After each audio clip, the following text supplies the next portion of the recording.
میری آواز آپ تک ام آ رہی ہے احسان جی، نا؟ آ رہی ہے دیدی، جی آ اب رہی جی جی بہتر۔ جی، میں بہت بڑی فین ہوں آپ لوگوں کی. سب سے پہلے تو میں آپ کو کہنا چاہوں گی کہ آپ کتنا اچھا بولتے ہیں اور اتنا اچھا نالج دیتے ہیں. میں پہلے اپنے بارے میں کچھ بتاتی ہوں کہ میں بہت پکی والی مسلمان تھی، بڑی اچھی والی 5 وقت کی نمازی، تہجد گزار. ایون دیٹ میرے ماتھے پہ محراب بھی بنا ہوا ہے نمازیں پڑھ پڑھ کے. اور میرے 3 بچے ہیں. ریسنٹلی میرے ہسبینڈ کی ڈیتھ ہو چکی ہے 8 ماہ پہلے. اور میری آنکھوں کے آگے سے پٹی کیسے اتری ہے وہ مجھے ہاسپٹل میں ساری چیزیں ریئلائز ہوئی ہیں اسلام کے بارے میں. تو اگر آپ کے پاس تھوڑا سا ٹائم ہے تو میں ڈسکس کر سکتی ہوں تھوڑا سا. بالکل کیجیے، بڑی زبردست بات ہے، لیکن آپ کو میں ایک بات بتاؤں، یہ جو محراب ہوتا ہے نا، یہ اصل میں فنگس انفیکشن ہوتی ہے، کیونکہ جب آپ سجدہ کرتی جی ہیں جی کارپیٹ نما چیز پہ، بالکل صحیح ہے. ہاں تو اب چونکہ آپ نے اگر اسلام کو چھوڑ دیا، سب سے پہلے جو ہے نا اس کا علاج کروائیں تاکہ یہ پھیلے نہیں، کیونکہ because it can actually expand into creating further problems. تو اس کا علاج کروا لیں اور یہ بڑا ایزیلی علاج ہو سکتا ہے اس کا. جی جی وہی میں کہہ رہی ہوں کہ اگر دیکھا جائے نا تو محمد صاحب نے فرمایا تھا کہ جو مسلمان ہوں گے نا یہ اپنی پیشانیوں سے پہچانے جائیں گے. ان کی پیشانیاں بڑی روشن ہوں گی کیونکہ نشان بنے ہوں گے نا نمازوں کے پڑھ پڑھ کے. تو ہم کتنے الو اور کتنے بےوقوف لوگ تھے کہ ہم ان باتوں کو نا آنکھیں بند کر کے فالو کر رہے تھے. اب جبکہ ہم سائنس پڑھتے ہیں تو یہ چیز ساری واقعات سمجھ میں آ گئی کہ اللہ کے بندو یہ جو ہمارے ماتھے میں محراب نہیں ہے یہ فنگل انفیکشن ہے. یہ ایک طرح کی آپ بیماری خود ہی بنا رہے ہو اور لگا رہے ہو اپنے آپ کو. ایک ہارڈ چیز پہ جا کے سجدے کر رہے ہو جسم ہے نا انسان کا. اور ایک اسٹیبل ایک چیز پہ ایک رکوع کی صورت میں آپ سجدے کی یا وہ اتحیاتوں کی صورت میں آپ بیٹھے ہوئے ہو تو پاؤں پہ بھی نا نشان بن جاتے ہیں. تو وہ نشان میرے بھی بنے ہوئے ہیں. ادروائز مجھے بہت ساری ایسی چیزیں ہیں جو اسلام نے نا مجھے کافی اریٹیٹ کیا. میں گاؤن پہنا کرتی تھی، ابایا اور گلوز پہنا کرتی تھی. اور میں نے اپنے آپ کو ایسے سنبھال کے رکھا تھا کہ محمد صاحب نے فرمایا تھا کہ قیامت کی جب پاس آئے گی نا تو سب سے بڑی نشانی یہ بھی ہوگی کہ مردوں کی تعداد کم پڑ جائے گی اور عورتیں بہت زیادہ تعداد میں ہو جائیں گی.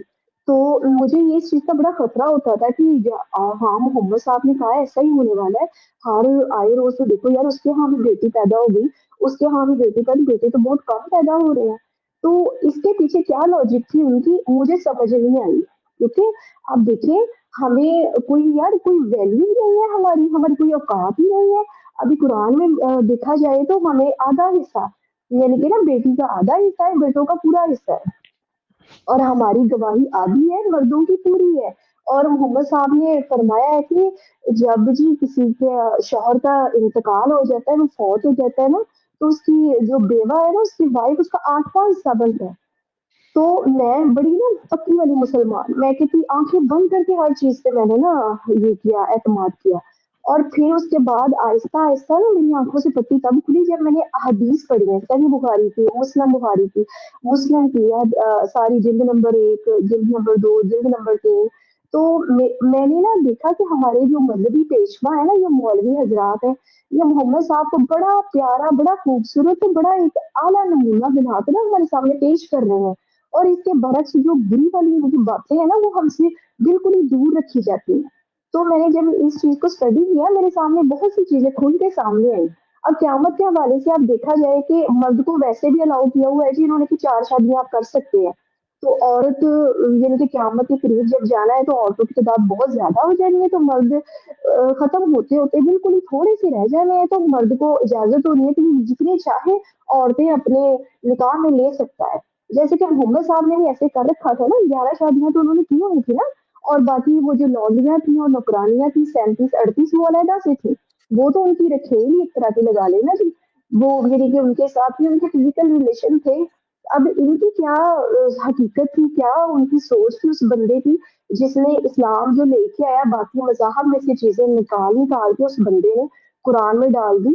جیسا کہ آپ نے قرآن میں بھی پڑھا ہوگا کہ اے ایمان والو اللہ بھی مجھ پہ درود پڑتا ہے اور اس کے فرشتے بھی پڑھتے ہیں، تو لہٰذا تم لوگ بھی مجھ پہ درود پڑھو.